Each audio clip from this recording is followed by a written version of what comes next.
बिस्मिल्लाहिर्रहमानिर्रहीम, अस्सलाम वालेकुम। आप देख रहे हैं program news today with Tanzeela Mazhar. Program में आपको खुशामदीद कहते हैं। इमरान खान साहब ने एक बार फिर पीडीएम और पाकिस्तान पीपल्स पार्टी को पंजाब में एक बड़ी शिकस्त दे दी।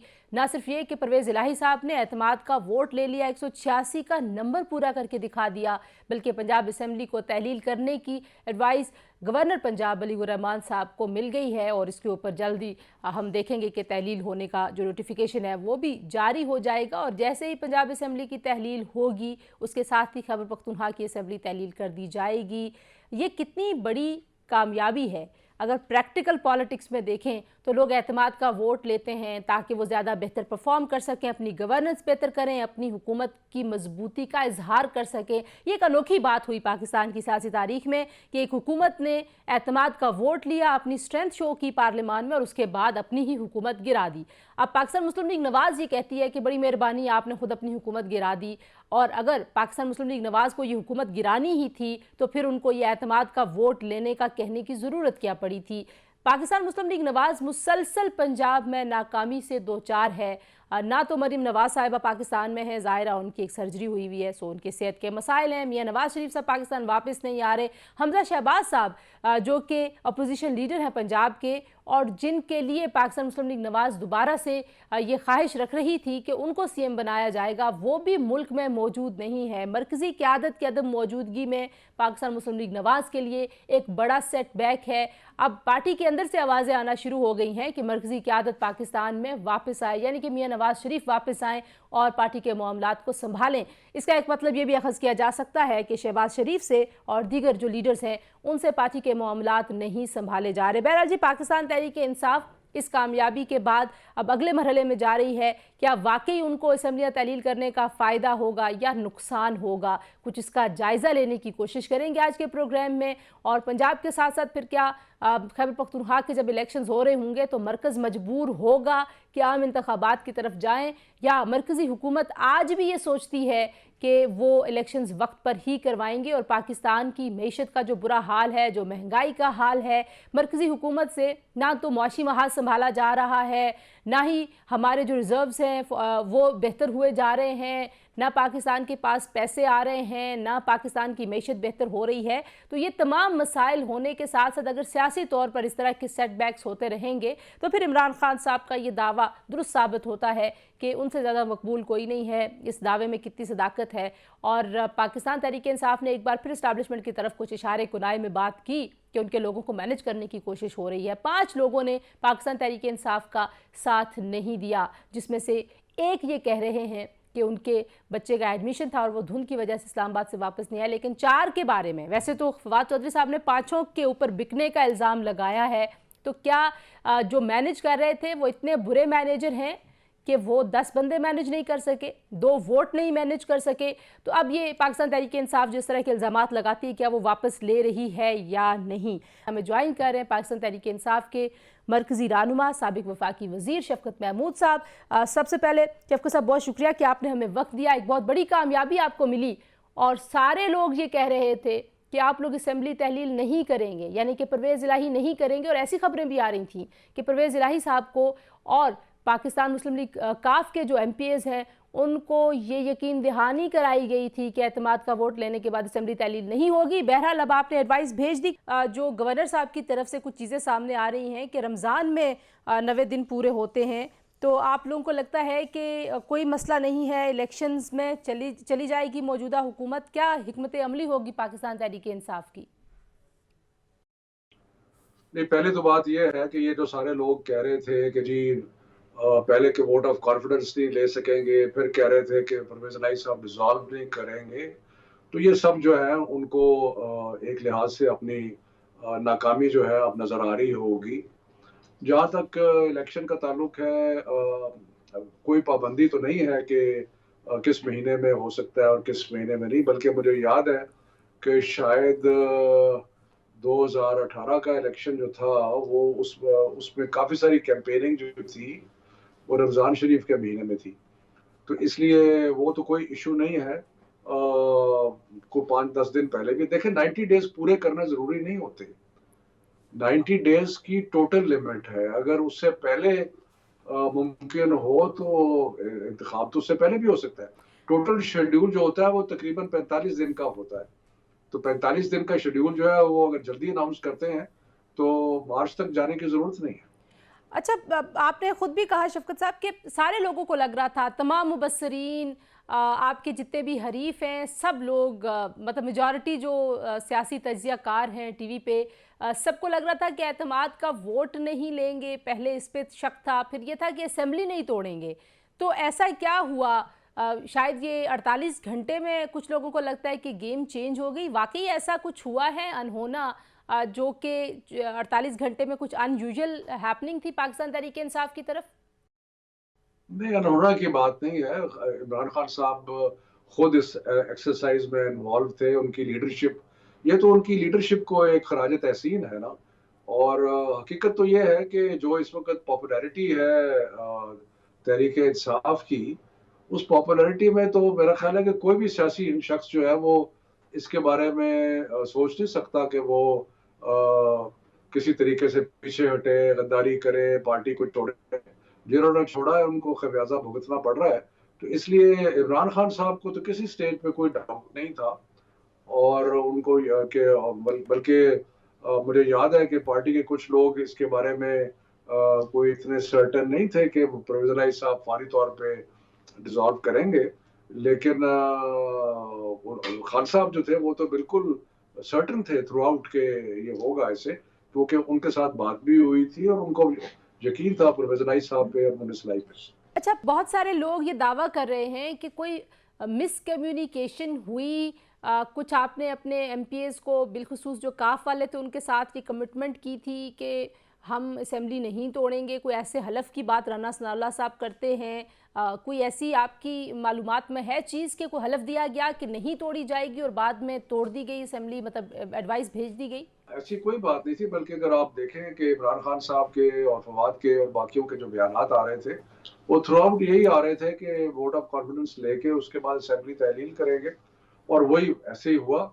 सो कोई ऐसी, मुझे कोई कोई एक बयान दिखा दे इमरान खान साहब का जहां उन्होंने कहा हो कि नहीं अब हम सोच रहे हैं या कुछ ऐसी कोई बात है।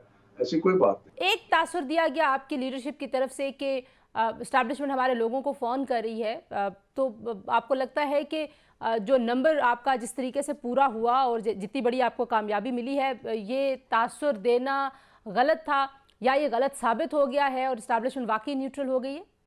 देखिए, बुनियादी बात यह है कि अल्लाह ताला ने कामयाबी दी, सारे लोग हमारे साथ रहे, और किसी किस्म का जो दबाव, और ये जो ख़ास तौर पे जरदारी साहब ने खजानों के थैले खोले हुए थे और 5-5, 10-10, 15-15 करोड़ की बातें हो रही थी, तो उसके बाद अगर कामयाबी हुई है तो ये बहुत बड़ी कामयाबी है। जरदारी साहब की जमात कहती है कि आप लोग मन घड़त कहानियाँ बयान कर रहे हैं, और अगर इस्टेब्लिशमेंट या जरदारी साहब वाकई इसके पीछे होते तो फिर आपका नंबर पूरा ना होता। सो आपको लगता है जो 5 लोग आपके साथ नहीं रहे वो बिक गए हैं? आप भी ये समझते हैं? क्योंकि आपके बहुत सारे लीडर्स इस तरह की ट्वीट्स कर रहे हैं और वो समझते हैं कि वो बिक गए हैं। तो मैं शफकत महमूद साहब की अगर राय पूछूं तो आपको भी लगता है कि वो बिक गए हैं?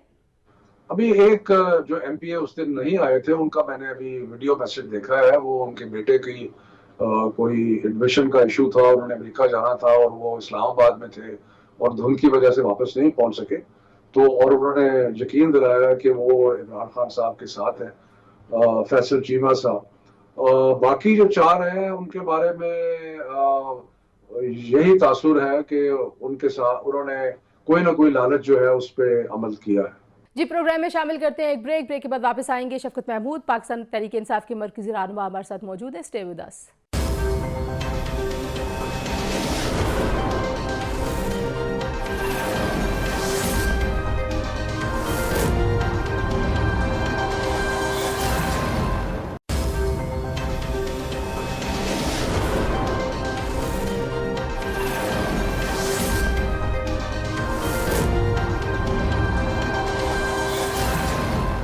Welcome back to news today. और शफकत साहब, किस तरह से देखते हैं आप पंजाब में जो सूरत हाल बनी उसके बाद अब खैबर पख्तूनख्वा में कोई मसला नहीं होना चाहिए आप लोगों को, तो खैबर पख्तूनख्वा की असेंबली कब तोड़ रहे हैं आप लोग?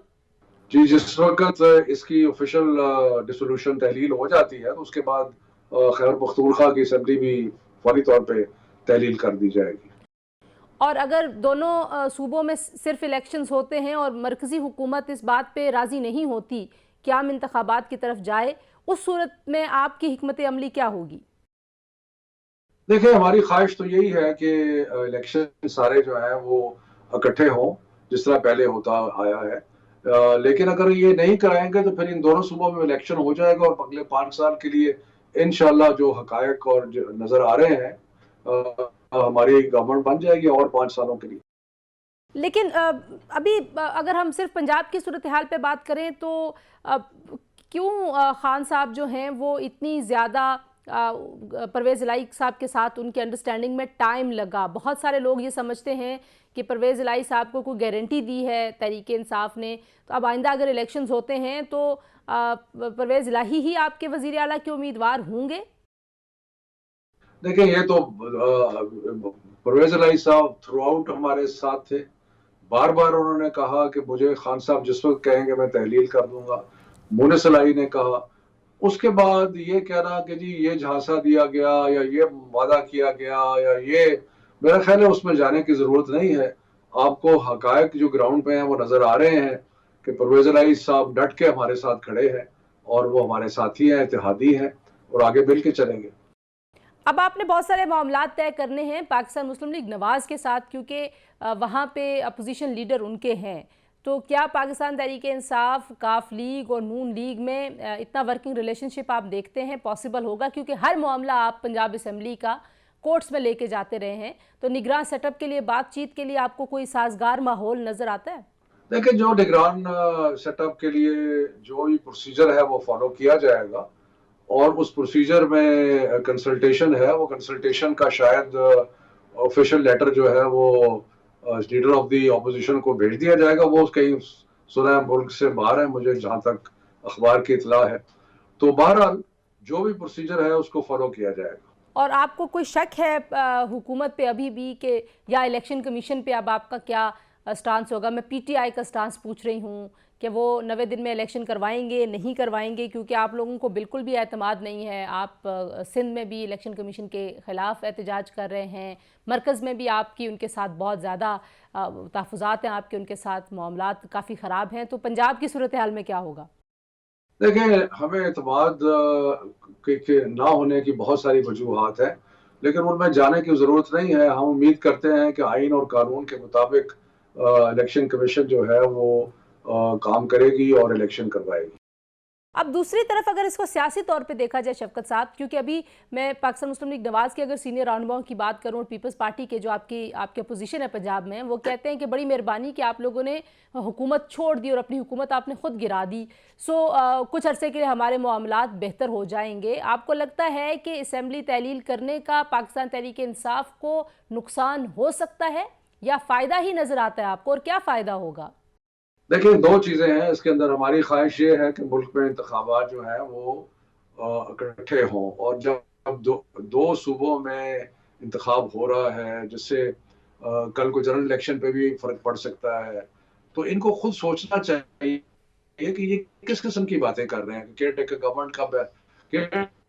गवर्नमेंट का जो दायरा इख्तियार है वो अदालतों ने बहुत ही महदूद कर दिया है।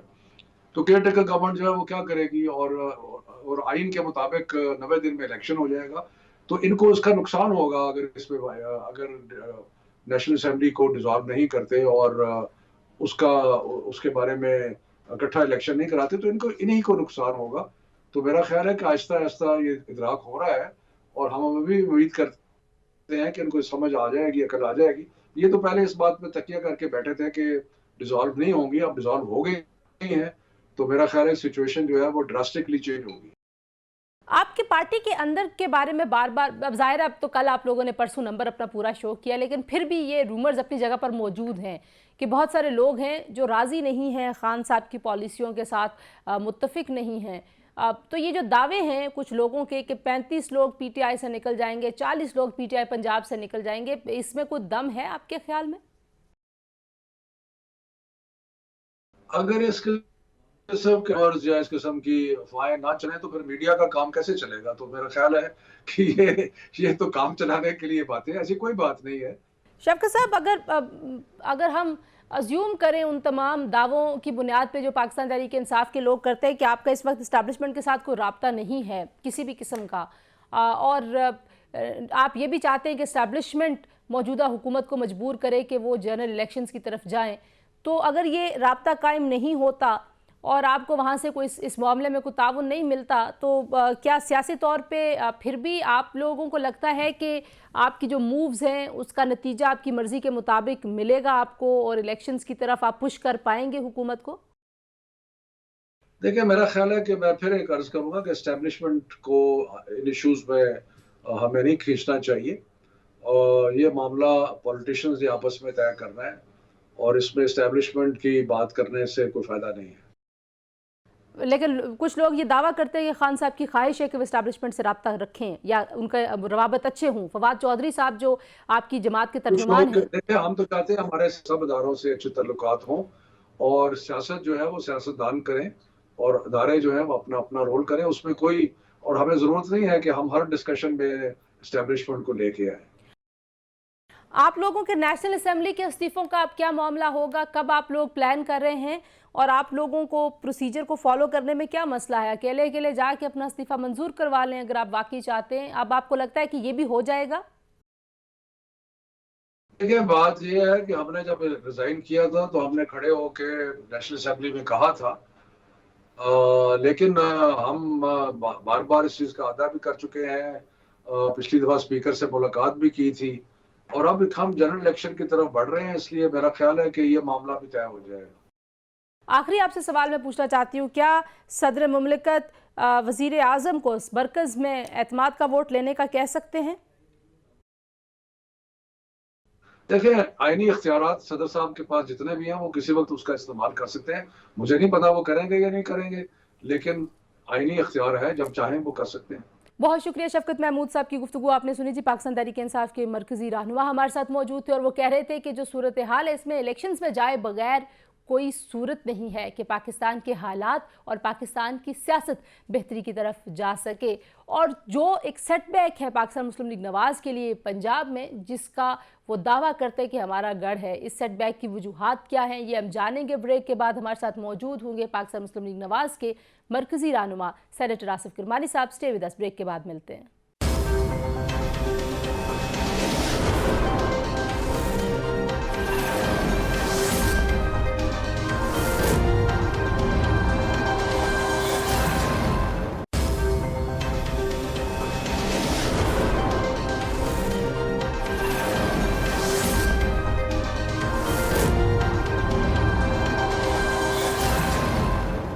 जी, प्रोग्राम में एक बार फिर आपको खुशामदीद कहते हैं और आप हमें ज्वाइन कर रहे हैं पाकिस्तान मुस्लिम लीग नवाज़ के मरकजी रहनुमा सेनेटर आसिफ किरमानी साहब। किरमानी साहब, पाकिस्तान मुस्लिम लीग नवाज़ के ऊपर बहुत ज़्यादा तनकीद हो रही है। मरियम बीबी यहाँ पे नहीं है, ज़ाहिर है उनका एक ऑपरेशन हुआ हुआ है। हमज़ा साहब यहाँ पे नहीं हैं जो पंजाब में अपोजिशन लीडर हैं। मियाँ साहब यहाँ पे नहीं हैं, और क्या ये उनके ना होने की वजह से इतना बड़ा सेटबैक आपको मिला? ये मिसकैलकुलेटेड मूव थी? क्या हुआ कि इतना आप कॉन्फिडेंट थे? अदम एतमाद वाली शाम तक आप लोग कह रहे थे कि उनके 12-13 लोग उनके साथ नहीं हैं, लेकिन they showed their number, PTI जीत गई और आपको एक बहुत बड़ी शिकस्त हुई पंजाब में। मैं समझता हूँ तंजीला बीबी के, एक तो जो आपने अभी निशानदेही की, पॉइंट आउट किया कि पार्टी की जो आला क़यादत है, मेरी मुराद मियां नवाज शरीफ साहब, मरियम नवाज से है, कि उनकी पाकिस्तान में अदम मौजूदगी, खुसूसन मरियम बीबी का इस मौका पर यहाँ होना बहुत ज़रूरी था, लेकिन ज़ाहिर है उनके अपने पर्सनल हेल्थ इश्यूज थे, और उसकी वजह से एक तो ये बहुत बड़ा फैक्टर है, आई एग्री विद यू। दूसरा ये है कि पीटीआई के और काफ लीग के जो लोग थे वो हमारे काफ़ी राब्ते में थे, और जो खुद नहीं चाहते थे कि असेंबलियाँ डिज़ोल्व हों, लेकिन वो 10 से 12-15 लोग थे। लेकिन देखें ना, ये फिर पावर पॉलिटिक्स है और लोगों ने मैनेज कर लिया। जो ओपोनेंट ग्रुप था, परवेज इलाही ने, चीफ मिनिस्टर ने, क्योंकि जाहिर है चीफ मिनिस्टर के बाद बहुत इंसेंटिव होते हैं देने के लिए, तो वो जो 4-5-6 लोग थे वो फिर जाहिर है वो चले गए उनके साथ। और मैं ये समझता हूँ कि जो गिनती भी हुई 186 तो बिल्कुल नहीं थे, लेकिन उस शोर शराबे हंगामे में बड़ी अफरा तफरी में उन्होंने उसको काउंट कर लिया 186। हाउएवर हैविंग सेड दैट, अब हो गया। अब आगे हमें चलना चाहिए और देखना चाहिए कि जहां कहीं अगर हमारे एंड से कोई गलती हुई है और कहीं कमी कोताही रह गई है, कमी बेशी, तो उसको पूरा किया जाए। लेकिन अगर आप पंजाब में देखें पिछले 8-9 महीने में आप लोगों ने जितनी भी मूव्स की हैं वो सारी एक तरह से चारों शाने चित आपको इमरान खान ने किया। आपको लगता है कि ये मिसमैनेजमेंट है, ये मिसकैलकुलेशन है, या वाकई खान साहब इतने मकबूल हैं कि कोई उनको छोड़ते हुए हर बंदा सोच रहा और उनको छोड़ना नहीं चाहता उनकी पार्टी का बंदा? नहीं, मैं आपसे थोड़ा सा बड़े अदब से डिसएग्री करूंगा कि जितना मकबूलियत का शोर है उसका वो कोई उसमें ग्राउंड रियलिटी ऐसी नहीं है। मकबूलियत का पता चलता है उसमें इलेक्शंस में, ठीक है जी। या मकबूलियत का पता फिर चलना चाहिए था कि जब खान साहब को एक आईनी तरीके से रुखसत किया गया अप्रैल में, तो उसके बाद जो वो मई में आए, चढ़ाई की उन्होंने इस्लामाबाद, तो वो फेल हुआ, फिर उनका लॉन्ग मार्च भी फेल हुआ। तो अब चंद हजार लोगों को अगर आप मकबूलियत का को बामे अरूज समझते हैं तो मैं इस पे नहीं कुछ कह सकता। ये तो इलेक्शन जब होंगे उस वक्त पता चलेगा कि कौन किस स्टेज पर और किस पेडेस्टल पर खड़ा है। लेकिन आपकी जमात उस शोर का मुकाबला भी नहीं करती हुई नजर आ रही किरमानी साहब। मतलब वो शोर है, अगर आप, मैं मान लूं आपकी बात कि वो शोर है, दूसरी जानिब बिल्कुल खामोशी है। आप लोग क्यों, किस कोई मतलब कंफ्यूजन है, क्या है ऐसा, कोई हेजिटेशन है, खुल के बात नहीं हो रही नून लीग की तरफ से? मेरी गुजारिश ये है कि चूंकि नून लीग और इत्तेहादी हुकूमत जो इस वक्त है, हमारी तरजीहात जो हैं, हमारा फोकस जो है वो टोटली वो है 100% पाकिस्तान की मईशत को बहाल करने पर। जिस मईशत का इमरान खान साहब तिया पांचा करके गए, और एक ऐसी मिसाल एक गाड़ी की है जो हमें दे गए, जब उसका हमने बॉनेट खोला तो इंजन गायब था।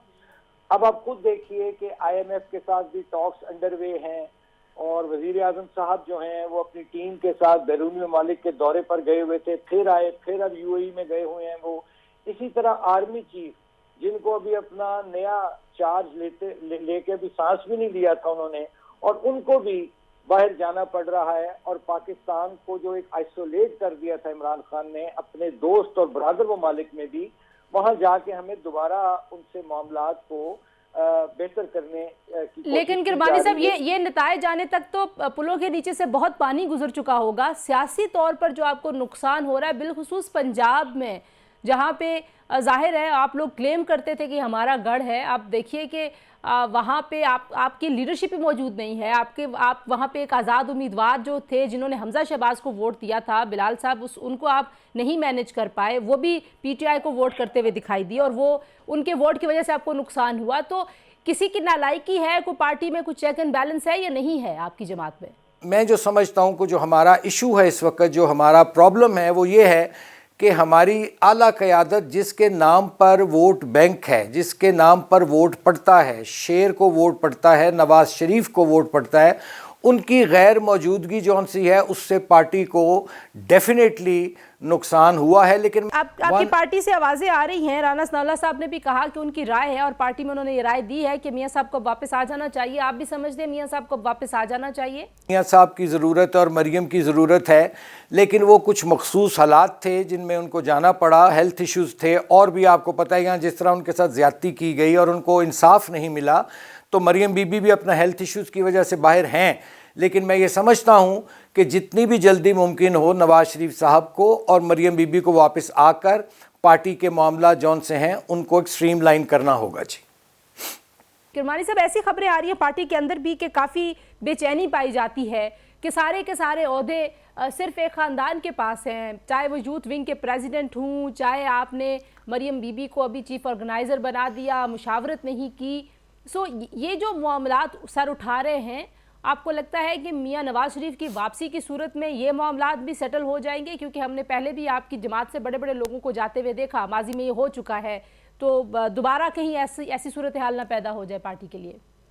आप देखिए कि मरियम बीबी ने अपने आप को इसका अहल प्रूव किया, और उन्होंने बड़ी बहादुरी से जेल भी काटी, उन्होंने जलसे भी किए, पूरे पाकिस्तान का उन्होंने दौरा भी किया, और लोगों ने, असल चीज होती है बीबी कबूलियत की, लोगों ने मरियम नवाज शरीफ को कबूल कर लिया। पार्टी के वर्कर्स ने, सपोर्टर्स ने, अवामुन नास ने उनको कबूल किया। क्यों? कि एक तो उनकी जिद्दोजहद जो थी, उन्होंने पिछले 3-4 साल जो अपने आप को फ्रंट लाइन पे लाके जिस तरह उन्होंने ये जो एक हाइब्रिड निजाम था इसको ललकारा, जेलें काटी, तो लोगों के दिलों में उन्होंने जगह बनाई है। दूसरी बात ये है कि लोगों को जो पीएमएलएन का वोटर, सपोर्टर और हमदर्द है, उसको मरियम नवाज में नवाज शरीफ नजर आता है। इसलिए मैं लेकिन उनकी अहलियत के ऊपर तो कोई शक ही नहीं है। जितना ब्रेवली उन्होंने वो सारा अरसा गुजारा और जैसे उन्होंने तहरीक चलाई, और जाहिर है सबसे पहले तो एंटी एस्टैब्लिशमेंट का जो बयानिया जो आज पीटीआई के पास है वो मरियम बीबी लेके, इसमें तो कोई दो राय नहीं है। लेकिन जो आपके मुखालफिन का बयानिया है कि ये मौरूसी सियासत है, ये सारा एक ख़ानदान के पास है, तो फिर आप तो वही काम करते जा रहे हैं, आपकी जमात, जो आपके मुखालिफ आप पे इल्ज़ाम लगाते हैं। तो इससे नुकसान नहीं होता क्या? The fact of the matter is कि जैसे मैंने पहले अर्ज़ किया कि मरियम नवाज़ को ना सिर्फ पार्टी ने कबूल किया है, ना सिर्फ वर्कर्स ने कबूल किया, बल्कि जितने भी सपोर्टर्स हमारे हैं उन्होंने मरियम को एक्सेप्ट कर लिया है। अब उसका ये जुर्म तो नहीं ना बनता कि अगर वो नवाज़ शरीफ के घर पैदा हो गई है तो क्या उसको पॉलिटिक्स करने का हक नहीं? आइन जो है आपका वो हक देता है हर शहरी को आज़ादाना सियासत करने का, और अगर कोई इसका अपने आप को अहल प्रूव करता है जो मरियम ने किया है तो मैं समझता हूँ इसमें कोई आर नहीं है। जो पार्टी के मफाद में है, पार्टी जौन सी है उसको ही सामने रखा। और मियाँ साहब ने जहाँ तक मुशावरत की आपने बात की, मैं ये क्लियर कर दूँ, नवाज़ शरीफ साहब कोई भी कदम जो है वो मुशावरत के बगैर नहीं उठाते। ये मेरा ज़ाती 17-18 साल का तजुर्बा है उनके साथ, और उन्होंने मेरे ज़ाती इल्म में है कि इस पर भी उन्होंने मुशावरत से फ़ैसला किया। ये मैं आपको अश्योरिटी दे रहा हूँ। अच्छा, अब आखिर में मुझे ये बताइए कि अब आप लोग क्या करेंगे? पंजाब की असम्बली तहलील हो जाएगी, खैबर पख्तूनख्वा की असम्बली तहलील हो जाएगी, अभी भी आप लोग इसी मौक़िफ़ पर कायम हैं कि सिर्फ 2 सूबों में इलेक्शंस कराए जाएं, या आप लोग ये सोचते हैं कि मरकज़ में हो जाने चाहिए इंतखाबात? क्योंकि अदम एतमाद आने के बाद जब हम देख रहे थे उस वक्त जब हमज़ा शहबाज को आपने वज़ीर आला पंजाब बनवाया था, उस वक्त भी आप लोग सोच रहे थे, आपकी जमात के अंदर ऐसी आवाज़ें थीं जो कहती थी कि इंतखाबात में चले जाना चाहिए। देखिए, हर जमात में हर शख्स की एक राय होती है, लेकिन बिलाखिर जो मेजॉरिटी की राय होती है उसको अपनाया जाता है। और हम समझते हैं कि अब तो ज़ाहिर है एडवाइस उसने दे दी है चीफ़ मिनिस्टर ने, और उन्होंने ये नहीं देखा कि पंजाब के असल रियल इश्यूज़ क्या हैं, कि पंजाब में लोग 1-1 किलो आटे के लिए लाइनों में लगे, जिनके लिए ये मुल्क बना था, कतारों में लगे ज़लीलो ख़ार हो रहे हैं, उसकी तरफ उन्होंने तवज्जो नहीं दी। उन्होंने पावर पॉलिटिक्स को, अपने इक़्तिदार को अव्वलीन रखा। तो अब ज़ाहिर है एडवाइस चली गई है, और मेरा ख़्याल है जो आइन के मुताबिक जब एडवाइस चली जाती है तो गवर्नर जौन सा वो पाबंद है, अनलेस के कोई और यहाँ कोई आइन की तशरीह हो जाए, मैं कुछ कह नहीं सकता, तो वो 90 डेज़ में इलेक्शन होते हैं। तो ठीक है, अगर इलेक्शन की तरफ जाया जाता है, जो कि अब उन्होंने जैसे तैसे भी एतमाद का वोट लेके असेंबली डिज़ोल्व कर दी होता, तो ये है, आप देखिए कहीं भी जो ख़ित्ते में जब भी कोई वज़ीर आज़म या वज़ीर आला एतमाद का वोट कब लेता है, जब कोई उसको डाउट होता है, और जब वो एतमाद का वोट लेके कामयाब हो जाता है, तो मैंने नहीं आज तक देखा कि बजाय वो अपनी हुकूमत को मुस्तहकम करने के और आगे ले जाने के वो असम्बलियाँ डिज़ोल्व कर दे। ये भी पाकिस्तान के तारीख़ में पहली दफ़ा हुआ है कि एक चीफ़ मिनिस्टर ने एतमाद का वोट लेने के बाद एक शख्स की ज़ाती खुशी की खातिर और मुल्क में अफरा तफरी फैलाने की खातिर और किसी को खुश करने की खातिर असेंबली तोड़ दी पकड़ के। उन्होंने अपने पैर पे उसने खुद कुल्हाड़ी मारी चौधरी परवेज़ इलाही ने। इलेक्शंस की तरफ आप नहीं सोचेंगे? आपको लगता है कि बस 2 सूबों के इंतखाब हो जाएं, हम आम इंतखाबात वक्त पर कराएंगे, ये सोच है अभी भी मरकज़ में? देखिए, मरकज़ में तो देखिए ना, एक 5 साल हैं उसके, पूरा टेन्योर था जिसमें से 3.25 साल इमरान खान साहब पूरे कर गए। आइन कहता है अक्टूबर में इलेक्शन होंगे। ये जो हरकत इमरान साहब कर रहे हैं कि असेंबलियां सूबों की तोड़कर अंडर प्रेशर लाना, तो हम किसी प्रेशर में नहीं आएंगे। जो आइन कहेगा, कॉन्स्टिट्यूशन ऑफ पाकिस्तान में जो लिखा है, उस पर मैं समझता हूँ मिनो अन अमल होना चाहिए, और होगा इंशाल्लाह, और टाइम पे इलेक्शन। और अगर आप लोग मईशत भी ना संभाल पाए, पॉलिटिकल डैमेज भी आपको होता रहे, MQM कुछ नाराज़ है, तो ये सारे मामलात कैसे देखते हैं? कोई बड़ा ख़तरा हो सकते हैं शहबाज शरीफ साहब की हुकूमत के लिए? मैं समझता हूँ कि हमारे लिए इस वक्त सबसे बड़ा जो हमारा फोकस है वो ये है कि पाकिस्तान को कोई ख़तरा नहीं होना चाहिए, पाकिस्तान को कोई नुकसान नहीं पहुँचना चाहिए, और यहाँ के वो लोग जिनके लिए गरीब और मिडिल क्लास के लिए मुल्क बुनियादी तौर पे बना था, उनके मसाइल का हल हम तलाश कर रहे हैं, और उसके लिए दिन रात वज़ीर आज़म की टीम और इसहाक डार साहब की टीम लगी हुई है। मैं समझता हूँ इंशाअल्लाह ताला आने वाले चंद महीनों में महंगाई में कमी आएगी, बेहतरी आएगी, मईशत जो है वो इंशाअल्लाह ताला संभलेगी, और फिर ये जो इनके गुब्बारे में एक हवा भरी हुई इमरान खान साहब के, वो निकल जाएगी इंशाअल्लाह ताला। बहुत शुक्रिया आसिफ किरमानी साहब हमसे बात करने के लिए। जी, पाकिस्तान मुस्लिम लीग नवाज की मरकजी क़यादत यानी कि मियां नवाज शरीफ साहब के आए बगैर पार्टी के मामलात बेहतरी की तरफ नहीं जाएंगे, और कब वो वापस आएंगे इसके बारे में अभी तक किसी के पास कोई इत्तलात नहीं है। बहरहाल पार्टी के अंदर से ऐसी आवाज़ें उठना शुरू हो गई कि उनको जल्द वापस आना चाहिए। प्रोग्राम से आज के लिए इतना ही जी, इंशाल्लाह कल आपसे दोबारा मुलाकात होगी। अपना ख्याल रखिए, अल्लाह हाफिज़।